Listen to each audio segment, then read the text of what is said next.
বাঙালি মানেই মাছে ভাতে বাঙালি। বাঙালির মাছ ছাড়া মুখে ভাত রোচেই না। আর আমার মতো যদি বাঙালি হয়, প্রত্যেক দিন নিত্য নতুন মাছের রেসিপি চাই চাই। আর সেই রেসিপিটি যদি হয় মৌরি কাতলা, তাহলে তো কথাই নেই।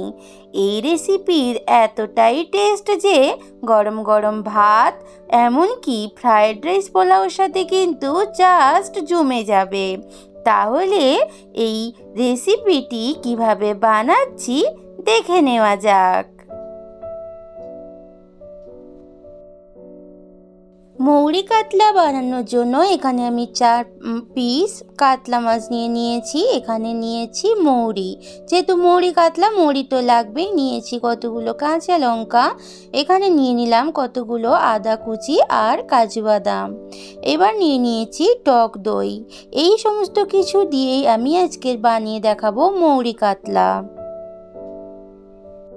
আমি এখানে 4 পিস কাতলা মাছকে ভালো করে জল দিয়ে ধুয়ে পরিষ্কার করে একদম জল ঝরিয়ে নিয়েছি।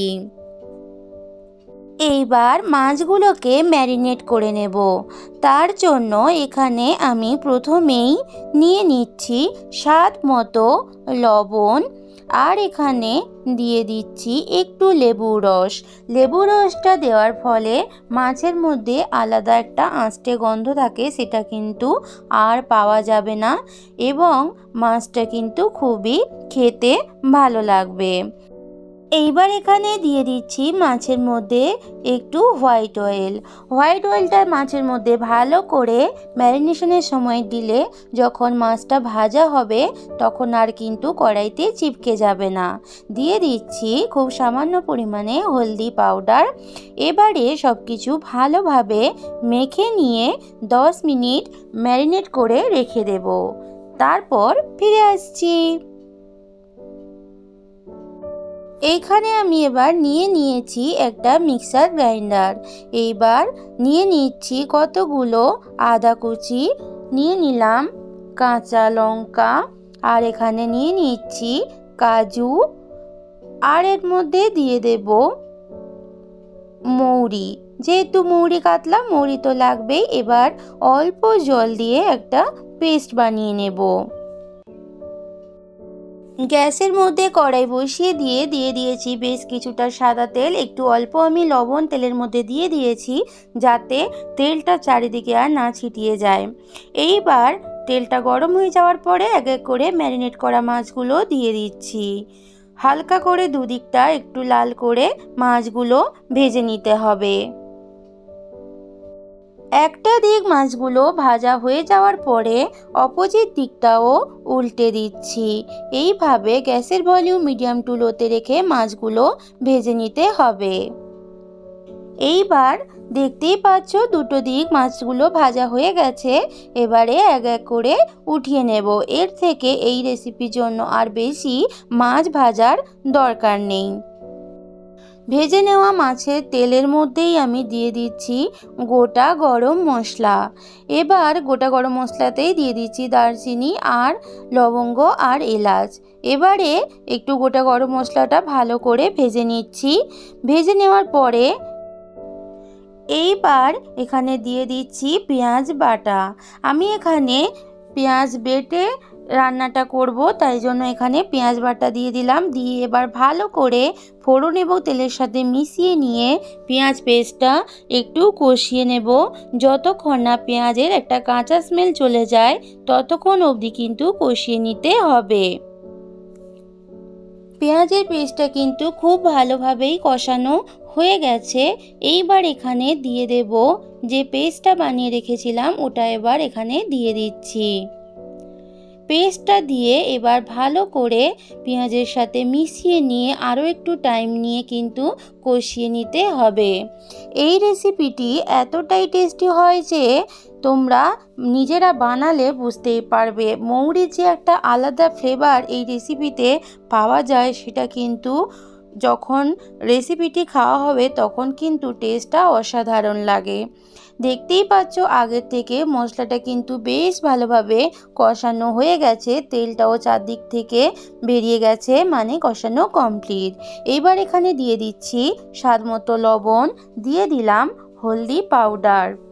এবার সব কিছুর সাথে মশলাটা ভালো করে আর একটু মিশিয়ে নিয়ে একটু কষিয়ে নিচ্ছি। আমার সাথে এতক্ষণ পুরো রেসিপিটি জুড়ে আছো যারা, তাদের সবাইকে অসংখ্য ধন্যবাদ। তোমরা সবাই সব সময় আমার সাথে এইভাবে থেকো এবং আমার ভিডিওগুলো মন দিয়ে দেখো। দেখতেই পাচ্ছ ভালোভাবেই মশলাটা কিন্তু এবার কষানো হয়ে গেছে।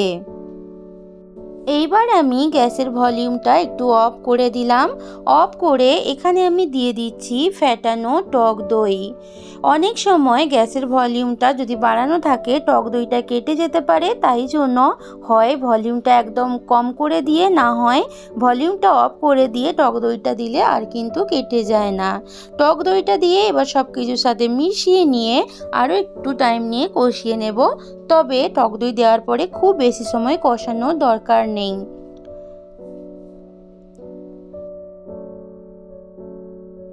3 থেকে 4 মিনিট এইভাবে সব কিছুর সাথে মশলাটা বেশ ভালোভাবে কষিয়ে নিলেই কিন্তু আর কষানো দরকার লাগবে না। এইবার কষানো কমপ্লিট। এবার আমি এখানে দিয়ে দেব মশলা ধোয়া জল। খুব বেশি কিন্তু এই রেসিপিতে জল থাকবে না, রান্নাটা কিন্তু অনেকটাই হবে মাখো মাখো, তাই আমি এখানে 1 বাটি মতো জল অ্যাড করে দিলাম। এইবার এখানে দিয়ে দিচ্ছি কতগুলো কাঁচা লঙ্কা। কাঁচা লঙ্কার ফ্লেভারটা ঝোলের মধ্যে থাকলে একটা আলাদা টেস্ট আসে রেসিপিতে।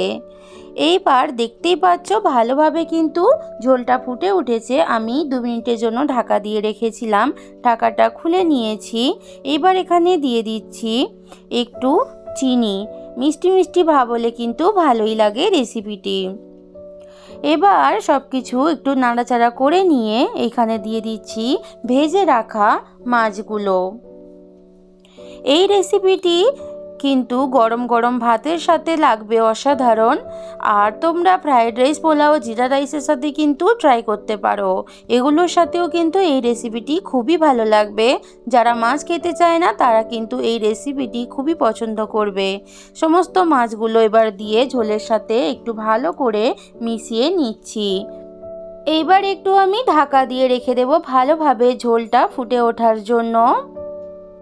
2 মিনিট বাদে ঢাকাটা খুলে নিলাম। দেখতেই পাচ্ছ ঝোলটা কিন্তু আগের থেকে পরিমাণে অনেকটাই কমে গেছে এবং অনেকটা হয়ে গেছে মাখো মাখো। এত সুন্দর একটা মৌরির ফ্লেভারে স্মেল আসছে যে ঘ্রাণে পুরো রান্নাঘর কিন্তু একদম ছেয়ে গেছে।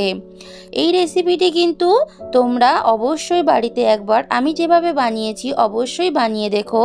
একঘেয়েমি মাছের রেসিপির থেকে যদি একটু আলাদা রকমভাবে রেসিপি বানানো যায় তাহলে কিন্তু সবাই খুশি হয়ে যাবে। এবারে একটু হাতা দিয়ে সব কিছু একটু নাড়াচাড়া করে নিচ্ছি। রান্নাটা কিন্তু আমার একদম কমপ্লিট হয়ে গেছে। এবার ঢাকা দিয়ে স্ট্যান্ডিং টাইমে রেখে দেব। একঘেয়ে কাতলা মাছের রেসিপির থেকে একটু অন্যরকমভাবে বানানো মৌরি কাতলা রেসিপি একদম কিন্তু রেডি। আমি সার্ভ করে নিচ্ছি। দেখতে যতটা অ্যাট্রাকটিভ লাগছে খেতে কিন্তু তার থেকেও বেশি ডেলিশিয়াস। তোমরা আমার রেসিপিটি যদি ভালো লাগে অবশ্যই একটা লাইক করে কমেন্ট করে জানিও তোমাদের কেমন লাগলো। যদি একটু বেশি ভালো লাগে নিজের বন্ধুদের মধ্যে, আপনজনদের মধ্যে শেয়ার করে দিও। আমার চ্যানেলের পুরনো বন্ধু এবং নতুন বন্ধু সবাইকে পাশে থাকার অনুরোধ জানিয়ে আজকের মতো তোমাদের থেকে বিদায় নিচ্ছি। ফিরে আসব নতুন কোনো রেসিপির সাথে।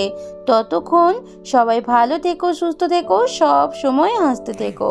টাটা বন্ধুরা।